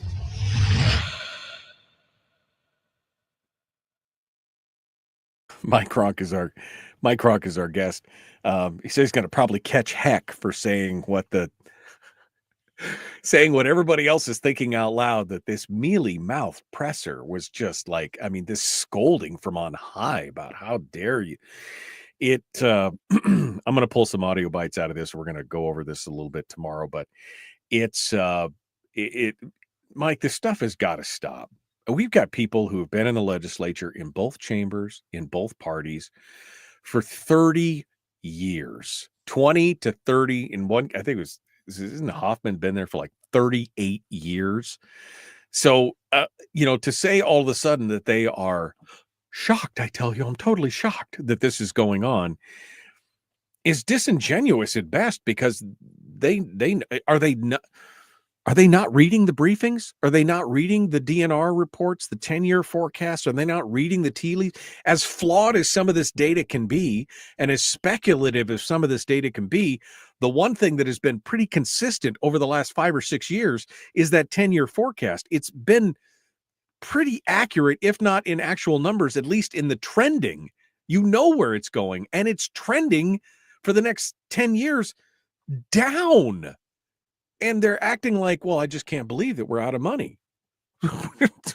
I hate to see how you run your household if you're shocked that you're out of money at this point. I mean, should we not be? I know you're saying, you feel the frustration and everything else, but should we not be outraged when the politicians who've been in charge for 20 or 30 years are now acting surprised that this is what's happening?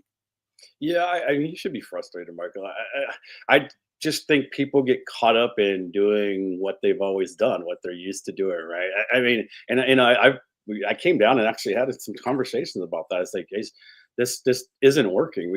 Just because it's what you've always done, is no reason not to fix it. It's no reason to step out of the box and not work on something that's going to work. And it's no different than, say the education system, right? I mean, from the first day I taught in 1992 to 2017, the whole education system has changed. You're adapting, you're changing with it, and the same thing needs to happen with the state here. We need to, adapt and change on how things are changing across the world and in our country and our state. And I think we just get focused on, well, we've always done it and this is how we're going to do it. And trying to break that mold is very difficult, right? And having new ideas is very difficult to sell those new ideas. And I'm not, I don't want to fault them, because I mean, that's what they've always done. That's like trying to, that would be like me trying to change my dad's mind. He's 85 years old. It's like, yeah, I'm probably not going to change his mind, but you know what? At least listen and try to see the other side of the story right now. And that's what we're going to need. We're going to have to change. We cannot continue on this path. Well, this is part of the problem, though. If they're inflexible, and I call them the business as usual crowd for a reason, because, like you said, they're baked in. This is how we've always done it. This is how we'll always do it, right? But the problem is, in the real world, you'd die. Your business would go bankrupt. You would not, if you are not flexible at all. It's like only in government is that inflexibility found and encouraged, and that's part of the problem.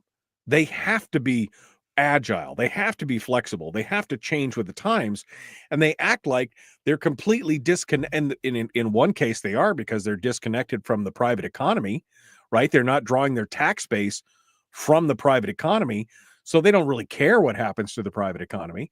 So they've lost that flexibility, but in their minds, the money will always be there until it's not. I mean, in some ways, and we talked about this earlier this week, in some ways, I welcome the end. I welcome when the state goes bankrupt, because then we'll finally have to acknowledge that we have to do these things. Now, I just hope it happens before they combine the permanent fund and the earnings reserve and are able to eat all the seed corn out of the permanent fund, because it'll give them, again, Parkinson's principle. If they get access to that, they'll just drain the fund and will prolong the inevitable demise of the state by another 10 or 15 years. Because they will refuse to acknowledge that there is a problem. I mean, you're not wrong, Michael. There's definitely a problem, and it's something that we truly need to address. And it's a matter of having the people, at the table that are willing to say, okay, we have a problem. And I agree, the problems here, it's not going away. This is just going to get worse and worse as we progress the next few years, and I think everybody sees that little blip on the radar and 2035, where oil revenue is going to go back up, and maybe we'll have 1 million barrels of oil back in a pipeline. And we can just go right back to doing what we're doing versus putting a plan in place to build the future of Alaska, to make sure we have a place for our kids and grandkids. Well, that's the thing. It's the old bumper sticker that you and I probably remember that said, God, please grant us another pipeline boom. We promise not to piss this one away. I mean, that was the old bumper sticker, and it's still true today. I mean, it is the truth today, because if we have the same mindset now that we did then, we'll do exactly the same thing, and we'll be right back here if we do end up with another boom. Mike Cronk, our guest. Let's get back to it. The Michael Duke Show, Common Sense Radio.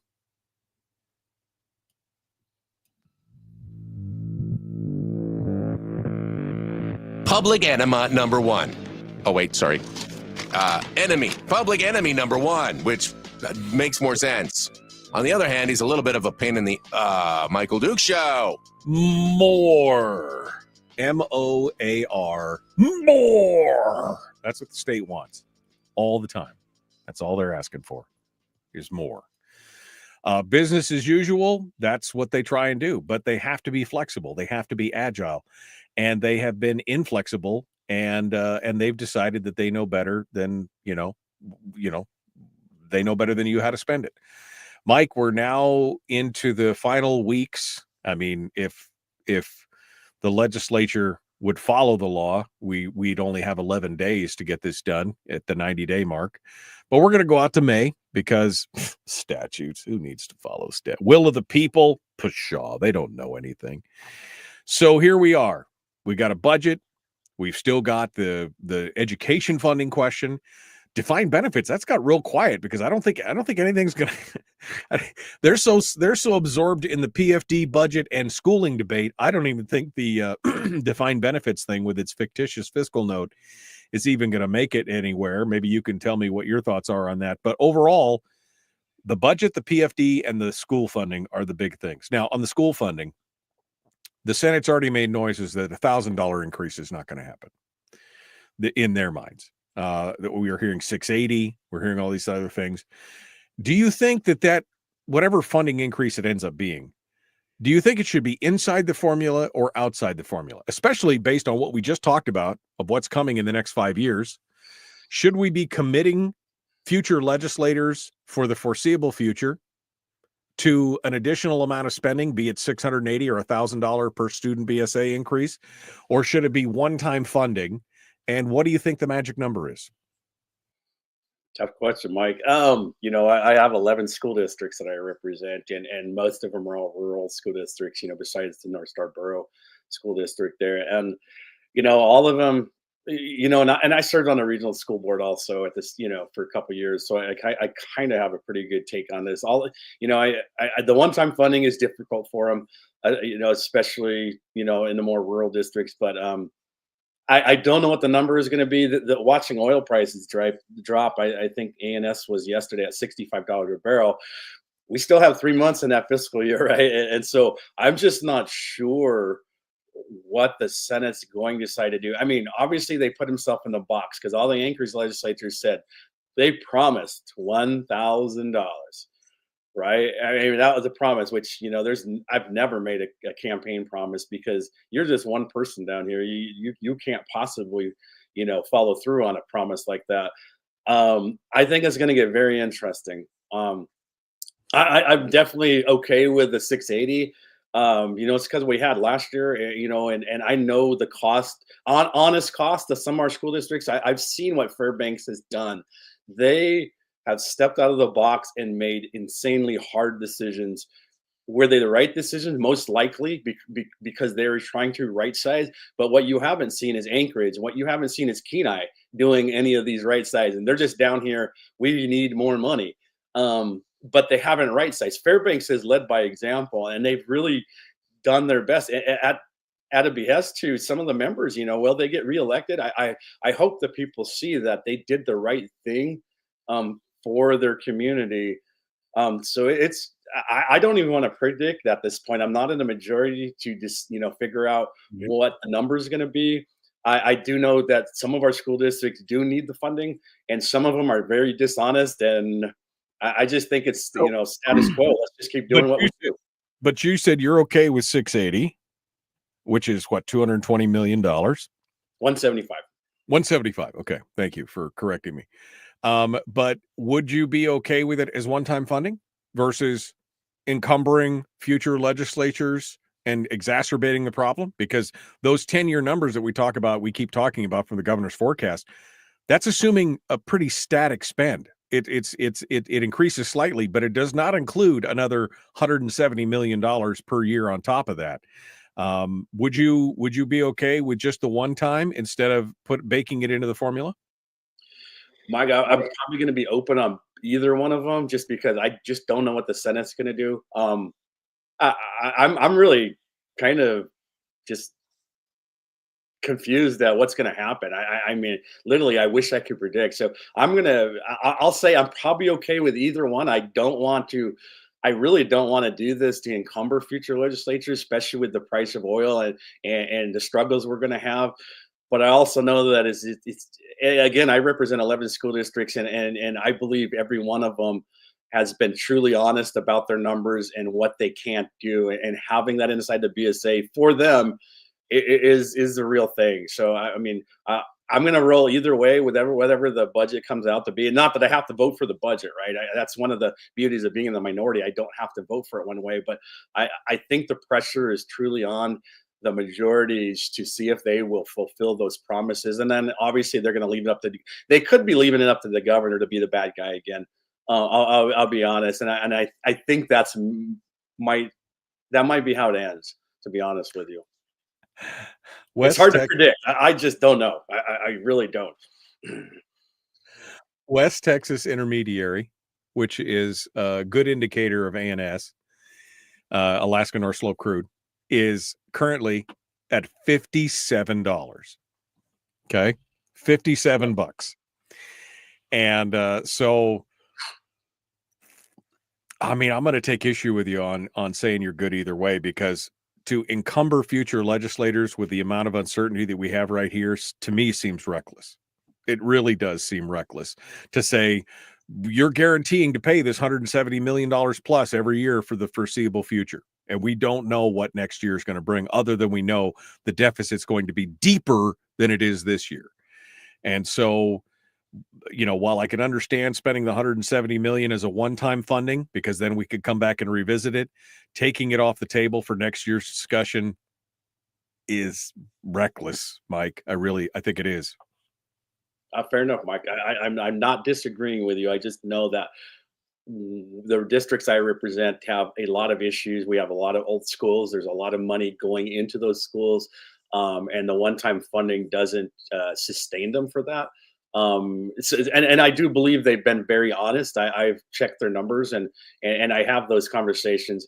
Unfortunately, it's not a number that we can just separate out districts that I think are being on the up and up with the legislature. You can't just say, well, you only get this because you've done the work. Everybody gets it, and so I appreciate your honesty, and I'm trying to be as honest as possible with our people. I do think they've done the work, and it's something that we are responsible for paying. It's going to be hard all around. And I look at West Coast oil yesterday was $65, so it's going down. A week ago. Yeah.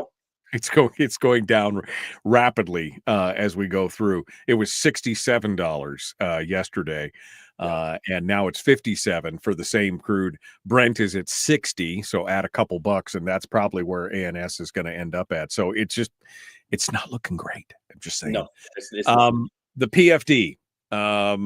We're not going to get a statutory PFD. I don't think there's any way that's going to happen. $1,000. I know that's the number that's been floated around. Is that what you're hearing, or what do you think? Obviously you hear the House side, but I've just can just echo what I've heard on the Senate side, and they are pretty firm on it. That the 2575, which would be 1440, 1450. They're pretty firm on that number, and I believe they're going to try to get to that number one way or another. Which at least I appreciate. We're sticking to something, right? And it's not a 87-13 or something. Right. House is just like, hey, let's fill our budget and we'll just reduce it to whatever for the majority over there. So at least I appreciate the Senate trying to focus on a number. That's something that we haven't seen. So I can, have the respect for that. Is it enough? I would love to pay the $3,800, but that's $2.4 billion. I am not sure how we fund the budget. That would act as a de facto spending cap, though, wouldn't it, Mike? I mean, they'd have to take a hard look at everything else they were doing. I mean, really, if that was the case and they treated it as it was supposed to be treated, as a shell transfer, and that money went into that other account and disappeared, then they'd have some hard questions, and they would be having to ask themselves those questions. Yeah, I can. This was interesting, Mike. I went back and looked at the pre-permanent fund total of a state budget. So, starting at fiscal year 16, it was 5.3 billion, and then 17 it was 4.4, and then 4.3, 4.6, 4.6, 4.5, 4.8, 4.9, 5.1, and so in this year's projected one, it was 4.9 billion, right? So our pre-permanent fund state spend really hasn't increased a whole lot if you look over the last 10 years. In fact, the Walker year was the highest, at 5.3 billion was the highest spend we've had. We've actually lowered or held steady for the last 10 years when we look at, pre-permanent fund spend. The biggest year was, I think, in fiscal year 22, where we had that $2.1 billion permanent fund, and then we had a huge capital budget, $752 million. So that was the largest, year we've had, but we've actually held quo on, the spending. Well, of course, the problem is we started accounting for the PFD in the budget instead of making it a transfer, and that skews the numbers as well. Mike, final thoughts real quick, 30 seconds. Mike, I just appreciate having you on the show. I look forward to the next, I don't know, what do we got, 40 days, 50 days, whatever it is left to hopefully sit down, make some cuts, and make the right decisions for the future. We're either going to do it now or we're going to suffer for the next 3 or 4, 10 years. Like you said, it's not looking any better. State Senator Mike Cronk, our guest, The Michael Duke Show. Common sense, liberty-based, free-thinking radio. Tomorrow, the press conference, we'll discuss and more. We'll see you then. All right, Mike. One final bite at the apple. I give it to you here. I mean, I'm not trying to be mean, and I'm trying to be as gentle as possible, but I'm really worried that we will commit to something that we cannot fulfill, and it will just exacerbate the problem. Would I be okay with an increase in a one-time funding? Yeah. I mean, if it has to be, it has to be. I know that there are some problems. I also know that there's a bunch of school districts who are basically just, it's a money grab for whatever they can get. They're not making the hard choices, right? They're doing things that are blatantly flying in the face. They're hurting people intentionally to try and garner support. It goes back to what we were talking about at the very beginning of the show. But to commit future legislators and to just create a problem on top of a problem we already have seems like the wrong call to me. And with all respect, I think that is a huge mistake, because it'll be so much harder to undo it down the road if it is committed as part of a formula or something that's formulaic and can't be touched without some big folderol. It just compounds the injury at that point. Mike, I totally respect that. And there's lots of opinions out there, and I do respect that. Again, I don't have the magic wand. I don't know what's going to happen, but I do know, as an educator, I do know, and a regional school board, I know some of the financial issues that they are having. And I do know the repercussions of, like you said, committing this to future legislatures is we're going to pay this. The issue is not going away. We're going to hear this over and over. And I have to share one thing. We had some of the people that are advocating for this down here, and I actually called them out on a meeting. It's like, what? All I've heard is, wow, we support all these schools, correspondence, homeschool, charter schools, public schools, boarding schools.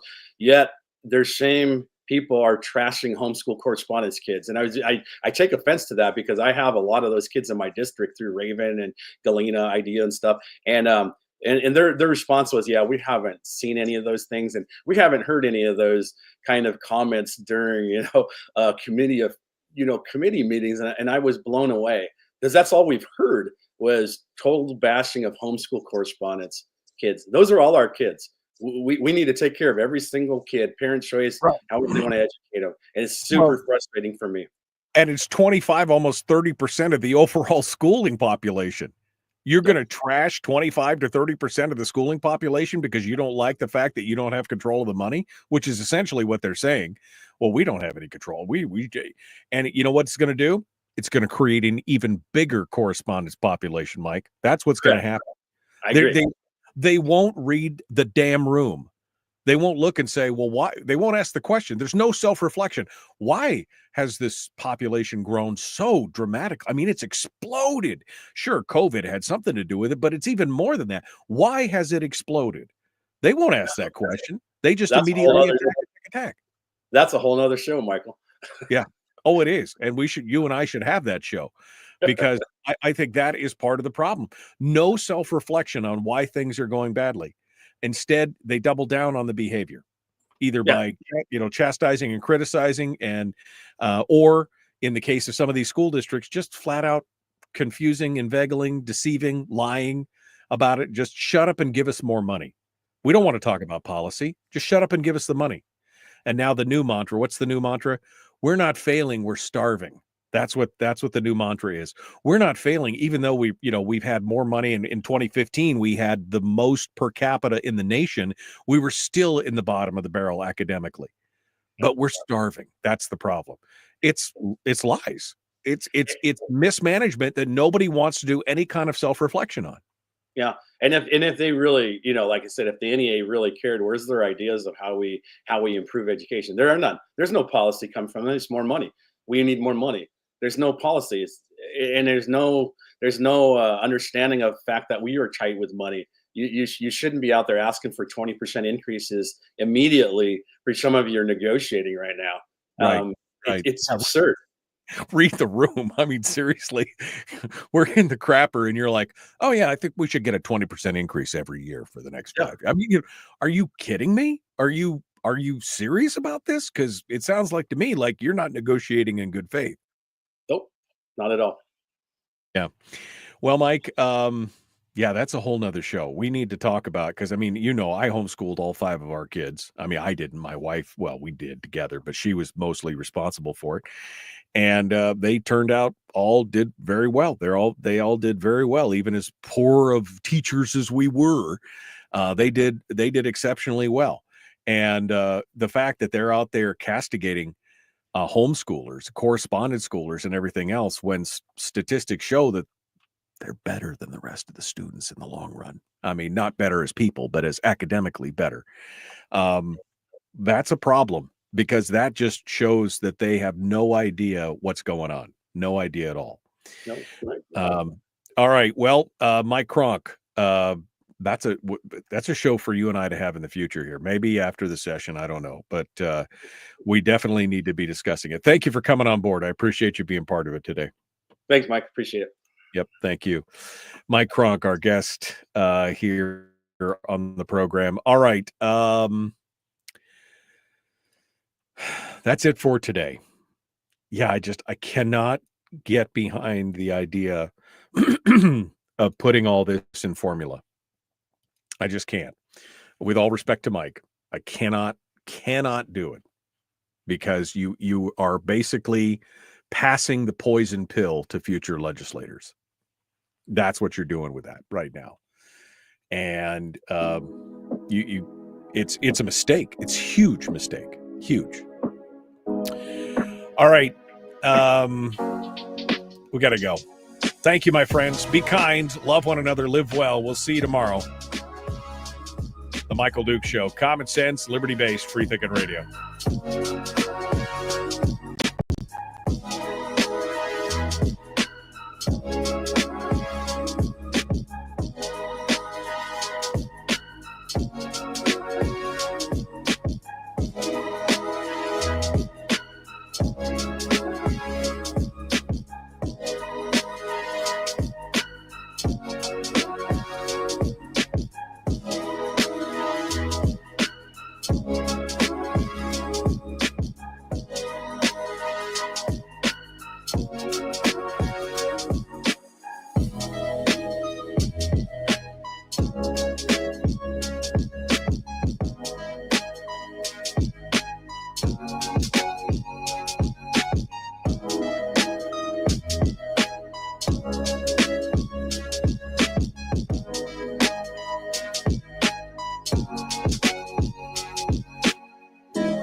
We've shed our terrestrial radio skin, and now we are slimy lizard internet people.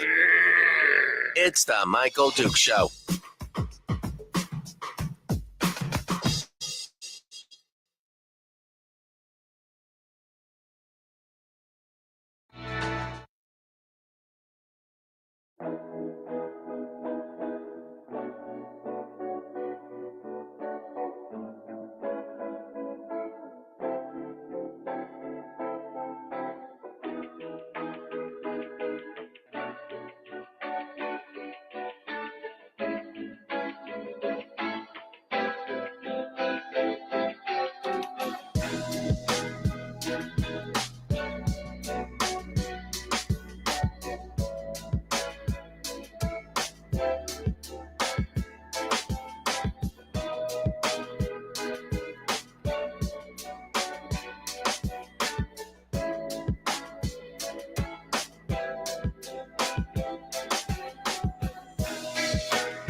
Bye.